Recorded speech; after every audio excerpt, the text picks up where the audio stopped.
Hey, I just decided that it's time to put together a really quick video showing you why I created this music conference calendar and how you can use it. And I'm also really looking for your feedback on how I can make this more helpful.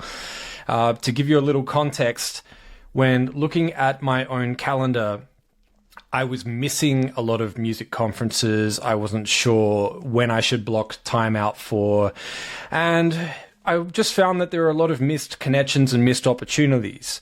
So I was looking for a current calendar that would easily integrate into my own personal calendar. So as you can see here, this is Apple Calendar, and I've got all of the music conferences for the month of October here. You can see it was a very busy month. And then we've got November, December's very quiet right now, January, February, and onwards. So what this originally looked like was this view here. I created this in Airtable. And as you can see, it has the country flags. You can choose whether you would like to view by week or by month. And you can simply click through and you can see all of the conferences around the world. Now, this was fun, but I've noticed that it's started to get a little bit crazy. You know, not everyone is going to travel to all of these conferences. So what we're going to do is I wanted to jump in the back end and show you quickly what this looks like in Airtable and how I put this together. So this is the Airtable. As you can see, I've got a very simple list here. Each event, start date, end date, website, whether it's in-person, hybrid, or virtual.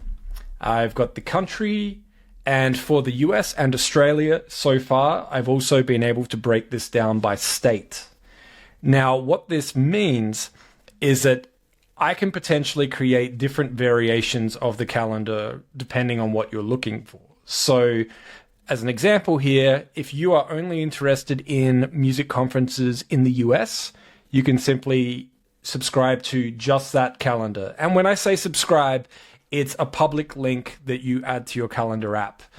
You don't give any details. There's no payment or anything like that. It's just basically like me sharing my calendar with you.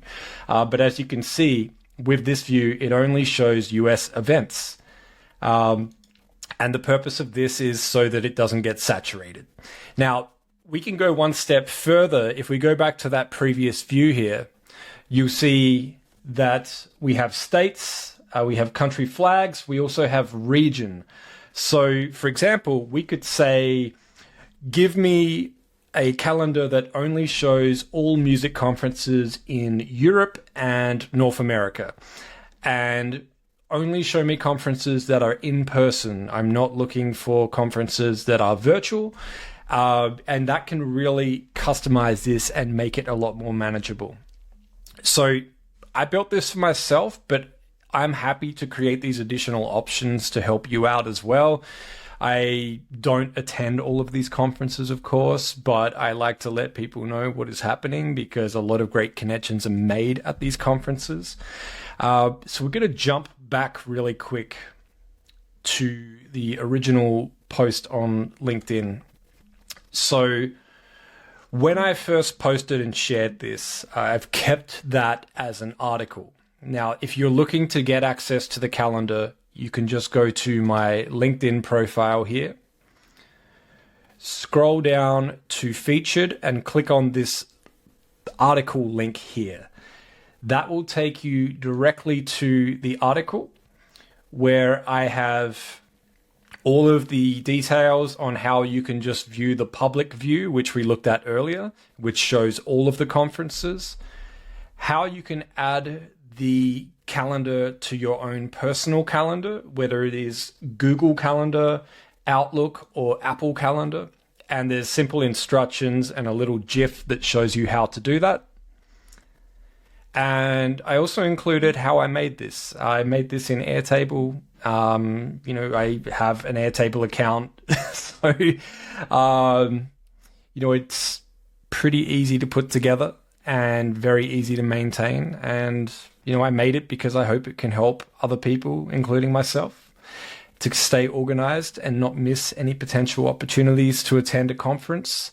And lastly, if you would like to submit a conference that is missing, there is a link in the article, and this is what the submission form looks like. As you can see, very straightforward: event name, start date, end date, website, and what type of conference it is. If it is in person, hybrid, or virtual, meaning online only.